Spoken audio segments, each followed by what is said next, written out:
Hi, welcome to A Week in Weatherfield, the Coronation Street review show presented by two people who can't wait for next Halloween, just so that we might get to see Liz in her sexy Catwoman outfit. Meow. I'm David Brown. And I'm Jonathan Hughes. This week's headlines: fake four-hander, Nick's merry-go-round, and masochist McDonald. Well, we had this big moment in the spotlight for the Barlow family this week, which I thought was really good in terms of mining the show's history, but still taking the plot forwards. It managed to juggle the both, didn't it? It wasn't too indulgent. Often these things can be where you have just a few characters or one story strand, and it's kind of an excuse just to go over old ground, really for no good reason. Yeah, and a bit of grandstanding.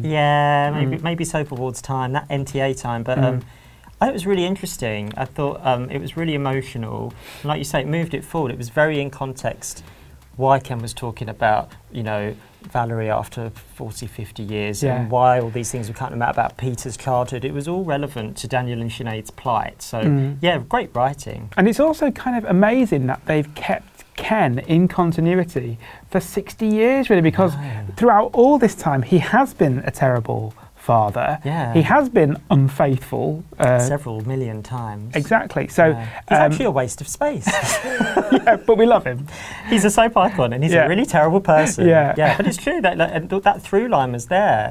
How have they done that? How have they kept you not really hating Ken? It's quite an achievement. He's just flawed, isn't he? He's a real flawed person you can think in. Probably that's what it is. The one problem I had was that it wasn't actually a real four-hander, was it? It was billed as the soap's ever first four-hander of the Barlows, was it not that? Not really, because not only did you had Ash Ferreira from EastEnders turning up as Sinead's oncologist. Well, soap comeback of the year. But most of Sinead's scenes were with this new mum who was like an unnamed character. Yes. So I thought that was a little bit of a cheat. Were there also maybe some medical staff around? And there's a whole cast of casualty seemed to be milling about, didn't they? Soap's first 28-hander, which doesn't sound as exciting. No. Yeah, a bit of a cheat. Actually, we want our money back, didn't we, from the four-hander that wasn't a four-hander. I mean, I think that they should have just gone for broke and have, can we call it a one-hander? We can if we want. A monologue, maybe? A monologue, yeah. Sounds better, sounds cleaner. Yes.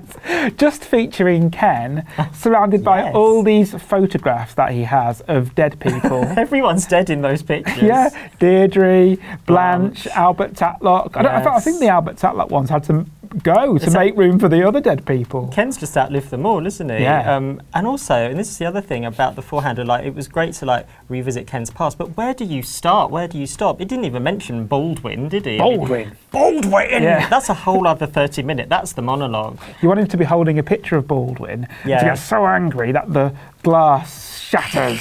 And he should be just sitting in his chair. Yeah, like Ronnie Corbett. Remember in the two Ronnies where Ronnie Corbett used to just tell a story? Yeah. I said to the producer.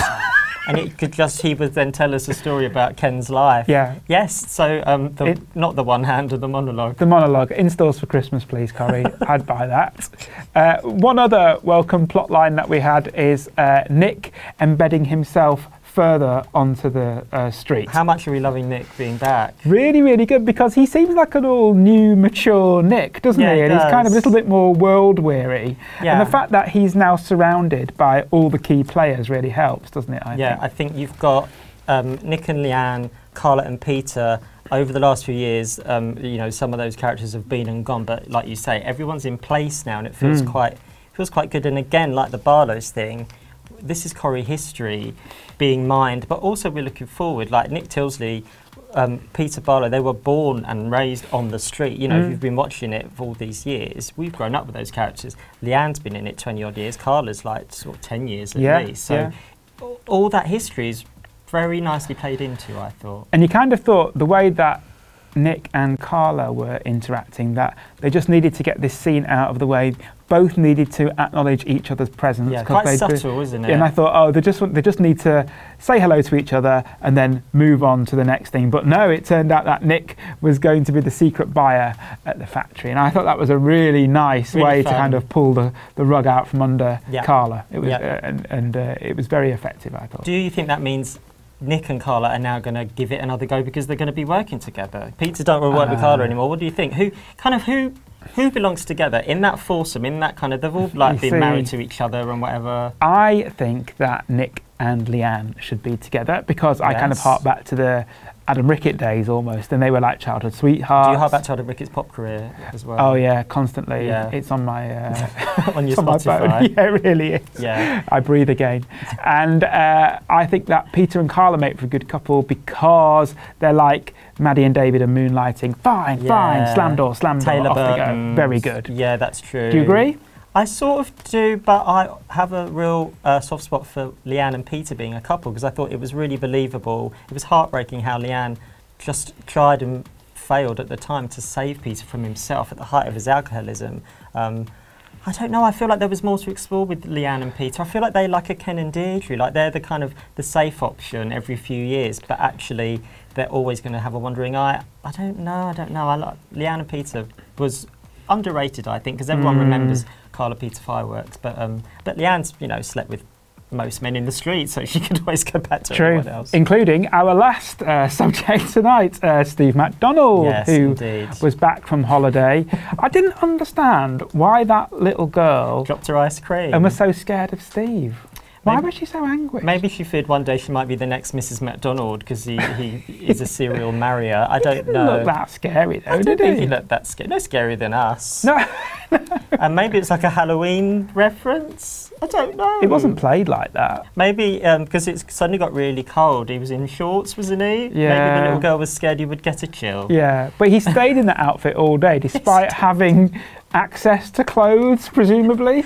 Possibly. Or did Tracy burn them? I don't know. That could have happened. That could have happened. But I like the fact that Steve was immediately back in Tracy's orbit, smashing her laptop, even the garage laptop, even though she hadn't asked him to. But he wants to help Tracy out, despite everything that he's done to her and she's done to him. Yeah, he could have got shot of Tracy. He could have sent Tracy to prison. Yeah. He could have just had a clean break from this nightmare of a woman. But I think this is the thing with Steve. He is a masochist when it comes to women, because look at his track record. Yeah. Becky, Karen. He's had this. And Michelle, they're all like, There, it's arms folded. Yeah. Basically, Steve isn't happy unless he's got a gobby woman folding her arms saying, Steve, Yeah. and that includes his mother. Yes. Because I think which this is a weird element of it. let's not go with Norman Bates here, but it's a little bit that mummy issues. Yeah. He's henpecked. He's kind of like Dennis Thatcher or Jack Duckworth. He knows no different. Steve likes to be whipped, doesn't he, basically? He loves being whipped. Metaphorically whipped. Yes, I do. maybe that's why he's back with Tracy. Yeah. Robert, because that's what they get up to. Well, hopefully this Christmas we might see more of that. You never know. Who knows? We'll be back in 7 days' time when hopefully we'll find out how Steve can actually get out of a country without a passport. That wasn't tackled, was it? I'm dying Don't to know. think. Please tell us. Answer us on a postcard. We'll be back with another week in Weatherfield.